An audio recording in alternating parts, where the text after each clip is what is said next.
எல்லாருக்கும் வணக்கம். நம்ம இந்த வீடியோல இருந்து C++ பத்தி தெரிஞ்சுக்க ஸ்டார்ட் பண்ண போறோம். ஸோ இதுதான் C++ உடைய இன்ட்ரோடக்ஷன் பார்ட். ஸோ இனி அடுத்து வரக்கூடிய ஃபர்தர் மோர் வீடியோஸ்ல C++ பத்தின கண்டினியூஸ் லெசன்ஸ் மாதிரி நம்ம எடுக்க போறோம். ஸோ ஃபர்ஸ்ட் C++ உடைய இன்ட்ரோடக்ஷன் பார்த்துருவோம். ஸோ இன்ட்ரோடக்ஷன்ல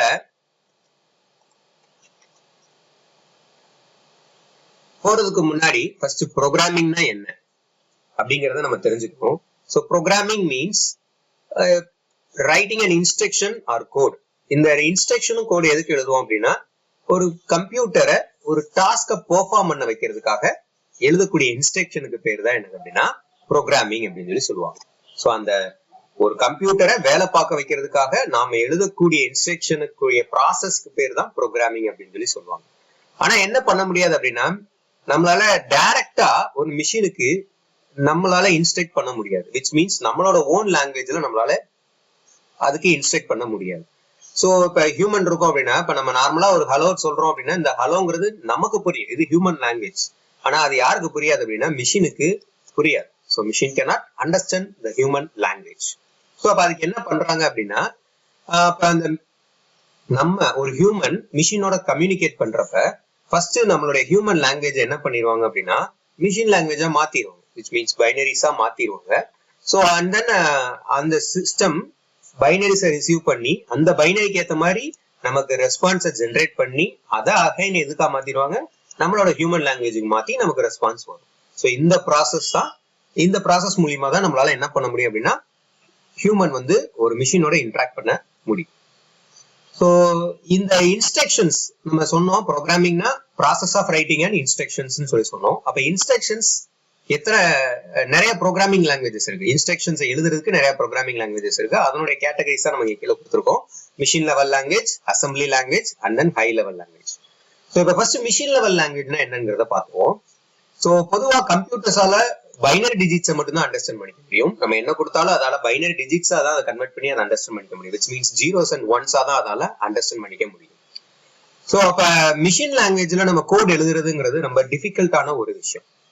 ஏன்னா வெறும் ஜீரோஸ் அண்ட் ஒன்ஸா வச்சு நம்ம எழுதணும். இப்போ எக்ஸாம்பிளுக்கு இங்க கீழே கொடுத்துருக்கேன், ஒரு டெசிமல் நம்பர் 9 இருக்கு அப்படின்னா அந்த 9 பைனரி நம்பர் வந்து 1001. இது மாதிரி நம்ம ஒவ்வொரு இன்ஸ்ட்ரக்ஷனுக்கும் பைனரியில நம்ம கொடுத்தா தான் மிஷினால அண்டர்ஸ்டாண்ட் பண்ணிக்க முடியும். இந்த மிஷின் லாங்குவேஜ்ல நம்ம கோட் எழுதுறது டிஃபிகல்ட்டா இருந்தாலும் இங்க யாரோட உதவி தேவையில்லை அப்படின்னா டிரான்ஸ்லேட்டரோட உதவி தேவையில்லை. டிரான்ஸ்லேட்டர் அப்படின்னா என்னதுன்னா, பொதுவா காமனா டிரான்ஸ்லேட்டர் என்ன, ஒரு 2 பேர் கம்யூனிகேட் பண்ணிக்கிறாங்க அப்படின்னா அவங்களுக்கு வெவ்வேறு லாங்குவேஜ் புரியுதுன்னா அதை மொழிபெயர்த்து சொல்றதுக்காக யூஸ் பண்ணக்கூடியவங்க தான் டிரான்ஸ்லேட்டர். அதே மாதிரிதான் இங்க ஹியூமனுக்கு ஹியூமன் லாங்குவேஜ் தெரியும், மிஷினுக்கு மிஷின் லாங்குவேஜ் தெரியும். அப்ப ஹியூமன் மிஷின் இன்டராக்ட் பண்ணும்போது அவங்களோட கன்வீனியன்ட் லாங்குவேஜுக்கு டிரான்ஸ்லேட் பண்ணி சொல்றவங்க தான் டிரான்ஸ்லேட்டர்னு சொல்லுவாங்க. அவங்க இங்க மிஷின் லாங்குவேஜ்ல தேவைப்படாது. ஏன்னா மிஷின் லாங்குவேஜ்ல ப்ரோக்ராம் எல்லாம் எக்ஸிக்யூட் ஆகுறது டைரக்டா சிபியூவால எக்ஸிக்யூட். ஸோ அதனால இது இன்பில்டா உள்ளுக்குள்ள நடக்கக்கூடிய விஷயம். ஸோ இங்க டிரான்ஸ்லேட்டரோட நீடு தேவையில்லை. நெக்ஸ்ட் பார்த்தோம் அப்படின்னா அசம்பிளி லாங்குவேஜ். ஸோ அசம்பிளி லாங்குவேஜ்ங்கிறது மிஷின் லாங்குவேஜோட ஒரு மாடிஃபைடு வெர்ஷன் தான். ஸோ இதுல இன்ஸ்ட்ரக்ஷன்ஸ் எல்லாமே கொஞ்சம் இங்கிலீஷ் ஜென்ரல் இங்கிலீஷ்ல இருக்கும். Which means MOV, add, sub. எக்ஸாம்பிளுக்கு இங்க கொடுத்துருக்கேன் some of the assembly comments.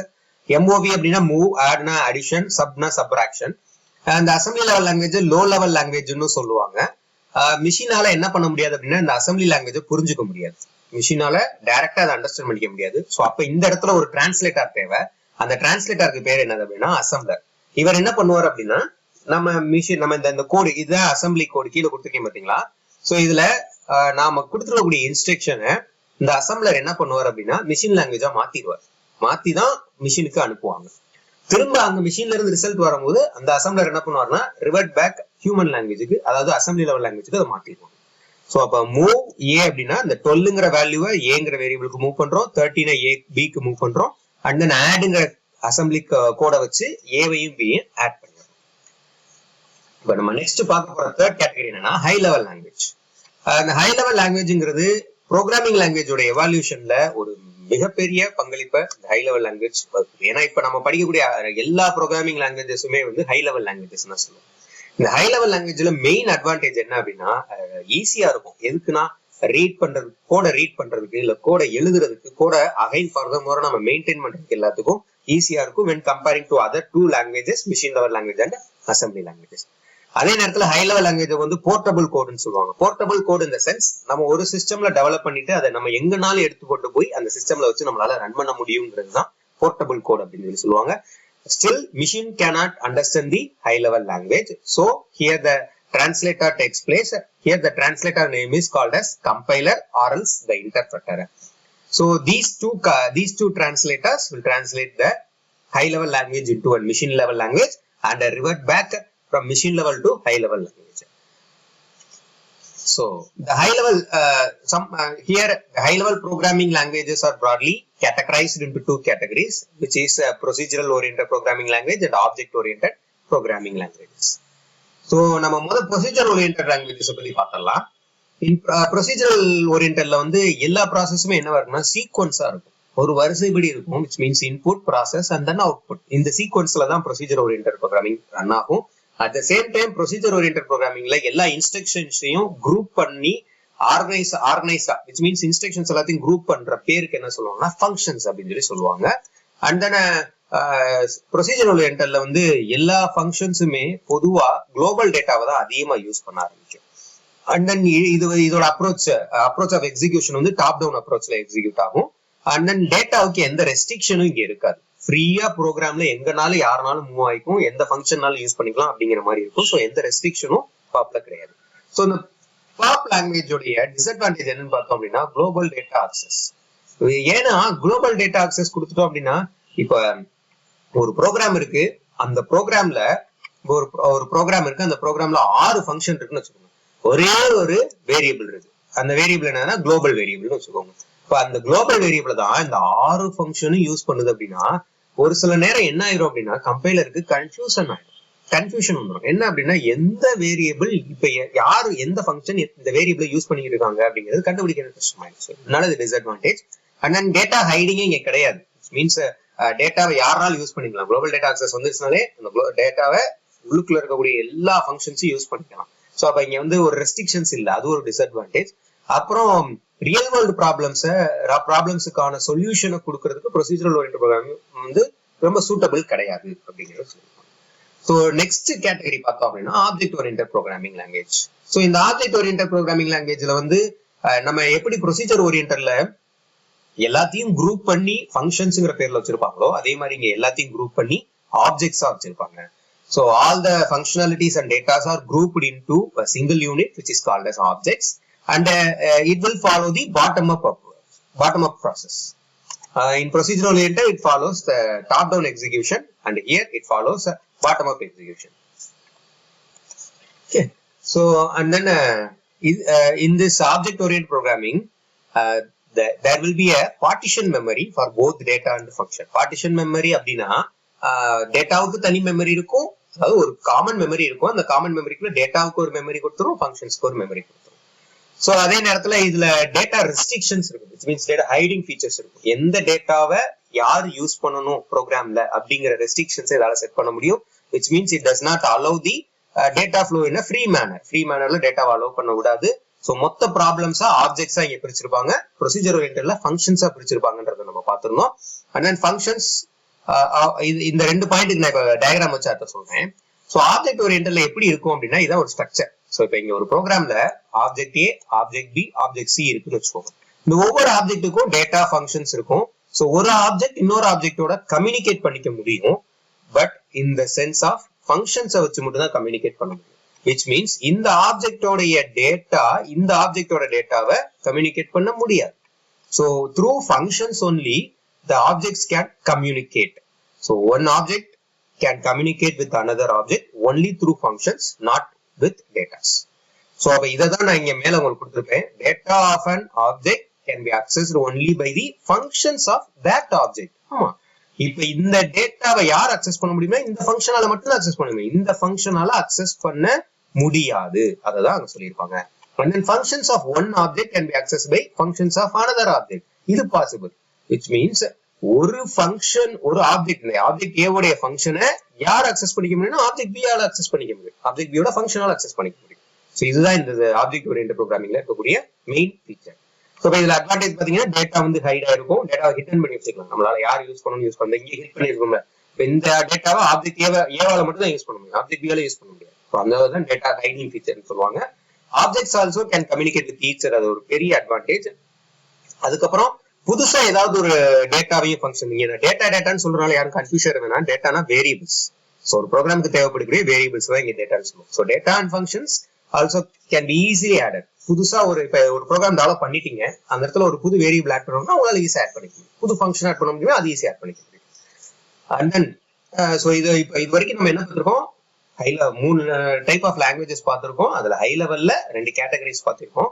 இப்ப இன்னும் டீப்பா போறதுக்கு முன்னாடி ப்ரோக்ராமிங்கோட ஜெனிசிஸ் என்ன, எதுக்காக ப்ரோக்ராமிங், என்ன ரீசனுக்காக ப்ரோக்ராமிங்ல ஒரு இன்னோவேஷன் வந்துகிட்டே இருக்கு அப்படின்னு கேட்டோம் அப்படின்னா, ஃபர்ஸ்ட் விஷயம் சேஞ்சிங் என்விரான்மெண்ட்டுக்கும் யூசர்ஸ்க்கும் அடாப்ட் ஆகுறது. அந்தந்த ட்ரெண்டுக்கு யூசர்ஸ்க்கு அடாப்ட் ஆகுறதுனால தான் ப்ரோக்ராமிங் லாங்குவேஜ் எவால்வ் ஆகுது. இது ஒரு ரீசன். அண்ட் தென் ப்ரோக்ராமிங்கிற ஒரு ஆர்ட்டை இம்ப்ரூவ் பண்றதுக்காகவும், இந்த 2 ரீசனுக்காக தான் programming day by day evolve ஆகிக்கிட்டே வருது. ஸோ நெக்ஸ்ட் பார்த்தோம் அப்படின்னா, ஒவ்வொரு ப்ரோக்ராமிங் லாங்குவேஜும் எப்படி வந்தது. ஸோ இதெல்லாம் எதுக்கு சொல்றோம் அப்படின்னா, C++ எடுத்தோன்னே டைரக்டா போறதுக்கு முன்னாடி C++ முன்னாடி என்ன இருந்துச்சு, அது எப்படி C++ வந்தது அப்படிங்கறத தெரிஞ்சுக்கிறதுல ரொம்ப நல்லது. ஸோ இப்ப இந்த எவால்யூஷன்ல ஃபர்ஸ்ட் பார்த்தோம் அப்படின்னா, ஃபோர்டான் அப்படிங்கிற ஒரு ப்ரோக்ராமிங் லாங்குவேஜ். இது எதுக்காக யூஸ் பண்ணாங்க அப்படின்னா, சயின்டிபிக் அப்ளிகேஷன்ஸை டெவலப் பண்றதுக்காக யூஸ் பண்ணாங்க. ஆனா இதை வச்சு நம்மளால சிஸ்டம் கோட வந்து டெவலப் பண்றதுக்கு இது சூட்டபிள் கிடையாது. So only for scientific applications. ஆனா பேசிக் அப்படிங்கிறது ஈஸி டு லேர்ன். பட் இதுல என்ன இருக்காது அப்படின்னா, ஒரு ஸ்ட்ரக்சரைஸ்டு ஃபார்மட் இதுல இருக்காது. அதே நேரத்துல லார்ஜர் ப்ரோக்ராம்ஸ்க்கு இது சூட்டபிள் கிடையாது. அண்ட் அசம்பிளி லாங்குவேஜ் பாத்தீங்க அப்படின்னா, ஹை எஃபிஷியன்ட் ப்ரோக்ராம் தான். பட் ஆனா இதுல ஏதாவது ஒரு பக் வருது, டிஃபெக்ட் வருது அப்படின்னா அதை ரெக்டிஃபை பண்றதுங்கிறது இதுல டிஃபிகல்ட் ப்ராசஸ். ஸோ இந்த இடத்துலதான் சி அப்படிங்கிற ஒரு ப்ரோக்ராமிங் லாங்குவேஜ் வந்து எவால்வ் ஆகி வருது. ஸோ இந்த சி ப்ரோக்ராமிங் என்ன பண்ணுச்சு அப்படின்னா, structures, efficient and high level language இது எல்லாத்தையுமே சாட்டிஸ்ஃபை பண்ணுச்சு. ஸோ சி ப்ரோக்ராம் வந்து அசம்பிளி கோட வந்து ரீப்ளேஸ் பண்ணுச்சு. ஸோ சி ப்ரோக்ராம் தான் அசம்பிளி கோட வந்து ரீப்ளேஸ் பண்ணுச்சு. அப்ப இந்த சி எப்படி எவால்வ் ஆகி வந்துச்சு அப்படின்னு சொல்லி பார்த்தோம் அப்படின்னா, மேல நம்ம சொன்ன எல்லா லாங்குவேஜஸ்லயுமே அதிகமா ஜம்ப்ஸ், கண்டிஷனல் பிரான்ச்சஸ் எல்லாம் இருக்கும். ஸோ அதனால என்ன பண்ணாங்கன்னா, பாஸ்கல் அப்படின்னு சொல்லி ஒரு ப்ரோக்ராம டிசைன் பண்ணாங்க. அது ஸ்ட்ரக்சரைஸ்டா இருக்கும். ஆனா என்ன ஒரு ப்ராப்ளம் இருந்தது அப்படின்னா, ப்ரோக்ராம் வந்து டெவலப் ஆகிக்கிட்டே போகும்போது, காம்ப்ளெக்சிட்டி லெவல் கூடும்போது அதை பாஸ்கலால சமாளிக்க முடியாது. ஸோ அது ரீசனா தான் பிசிபிஎல் பி அப்படின்னு கண்டுபிடிச்சு, அதுக்கப்புறமா சி அப்படின்னு சொல்லி டென்னிஸ் ரிச்சே வந்து கண்டுபிடிச்சாரு. இந்த இயர் 1970s கண்டுபிடிச்சாங்க. ஃபார்முலா அது எப்ப ஸ்டாண்டர்டைஸ் ஆச்சுன்னா 1989ல அது ரொம்ப ஃபார்முலா ஸ்டாண்டர்டைஸ் ஆச்சு. ஸோ அப்ப C++ என்ன, அதான் சி வந்து அசம்பிளி லெவல் லாங்குவேஜை ரீப்ளேஸ் பண்ணிடுச்சு. Then what's a purpose of C++ here அப்படின்ற ஒரு கொஸ்டின் நமக்கு வந்திருக்கும். ஸோ அப்ப 1970s and 80sல வந்து சி வந்து ரொம்ப பெரிய டாமினன்ட் லாங்குவேஜா இருந்துச்சு. ஸோ அது ஒரு பெரிய டாமினன்ட் ப்ரோக்ராமிங் லாங்குவேஜா இருந்துச்சு. ஸோ அதுல ஸ்ட்ரக்சர் ப்ரோக்ராமிங் இருந்துச்சு, டெவலப்பிங் வந்து ஈஸியா இருந்துச்சு. இருந்தாலும் சி ப்ரோக்ராமிங்ல என்ன ஒரு டிஃபிகல்ட் இருந்துச்சுன்னா, காம்ப்ளெக்சிட்டி லெவல் அதிகமாகும் போது அதனால எஃபிஷியன்டா பெர்ஃபார்ம் பண்ண முடியல. ஸோ இந்த ப்ராப்ளம சால்வ் பண்றதுக்காக தான் ஆப்ஜெக்ட் ஓரியன்டட் ப்ரோக்ராமிங் அப்படின்னு சொல்லி ஒரு கான்செப்டை புதுசா இன்வென்ட் பண்ணாங்க. ஸோ அப்ப அதுல C++ இன்வென்ட் பண்ணது யார் அப்படின்னா, ஜார்னே ஸ்ட்ரவுட்ஸ்டப் அப்படின்னு சொல்லி இந்த பர்சன் தான் வந்து C++ இன்ட்ரோடியூஸ் பண்ணாரு. ஸோ விச் மீன்ஸ் டெவலப் பண்ணாரு. எங்க வச்சு அப்படின்னா, பெல் லெபார்டரியில இந்த இயர் 1979ல. ஸோ அப்ப இந்த இயர் 1983ல the name was changed to C++ன்னு சொல்லி போட்டிருக்கோம். அப்போ ஃபர்ஸ்ட் C++க்கு என்ன பேர் வச்சிருந்தாங்க அப்படின்னு கேட்டீங்கன்னா, C with classes தான் நேம் வச்சிருந்தாங்க. ஸோ சி ஏன்னா C++ is an extension of C. C உடைய எக்ஸ்டென்ஷன் தான் C++. ஸோ C++ங்கிற நேமுக்கு முன்னாடி C with classes தான் வச்சிருந்தாங்க. பொதுவா வந்து இந்த C++ கான்செப்டே இவர் எப்படி ஐடென்டிஃபை கண்டுபிடிச்சாரு அப்படின்னா, சில இருக்கக்கூடிய ஸ்ட்ரக்சர் அப்படிங்கிற கான்செப்டை பேஸ் பண்ணி, ஸ்ட்ரக்சர் அண்ட் யூனியன் ரெண்டு கான்செப்ட் சில இருக்கும், அதை பேஸா வச்சுதான் அதன் அடிப்படையில தான் C++ கண்டுபிடிச்சாங்க. ஸோ அதனால ஃபர்ஸ்ட் C with classes தான் சொன்னாங்க. 1983ல C++ அது காயின் பண்ணாங்க. அதுக்கப்புறம் இதை ஜெனரல் பர்பஸ் ப்ரோக்ராமிங் லாங்குவேஜ்னு சொல்லுவாங்க. இது வெரைட்டி ஆஃப் பிளாட்ஃபார்ம்ஸ்ல ரன் ஆகும், விண்டோஸ்ல ரன் ஆகும், மேக் வாய்ஸ்ல ரன் ஆகும், யூனிக்ஸ்ல ரன் ஆகும். ஸோ இதுதான் வந்து நம்ம C++க்கு போறதுக்கு முன்னாடி நம்ம தெரிஞ்சுக்க வேண்டியது. ஸோ அப்ப ஒரு கிளான்ஸ் கிடைச்சிருக்கும், ஒரு ப்ரோக்ராமிங்னா என்னன்னு கிடைச்சிருக்கும், அதுல எத்தனை வெரைட்டி கேட்டகரிஸ் இருந்திருக்கும் தெரிஞ்சிருக்கும், ஹை லெவல்ல சில இருந்து சி எப்படி வந்ததுங்கிறது தெரிஞ்சிருக்கும். ஸோ இது எல்லாமே நம்ம ஒரு கிளான்ஸா இங்க பார்த்திருக்கோம். நெக்ஸ்ட் நம்ம C++ இருக்கக்கூடிய பேசிக் கான்செப்ட்ஸை பத்தி நெக்ஸ்ட் வீடியோல நம்ம பார்க்கலாம். இதுல ஏதாவது டவுட்ஸ் இருந்துச்சு அப்படின்னா கீழே கமெண்ட்ஸ்ல மென்ஷன் பண்ணுங்க, நான் கண்டிப்பா கிளியர் பண்றேன். தேங்க்யூ.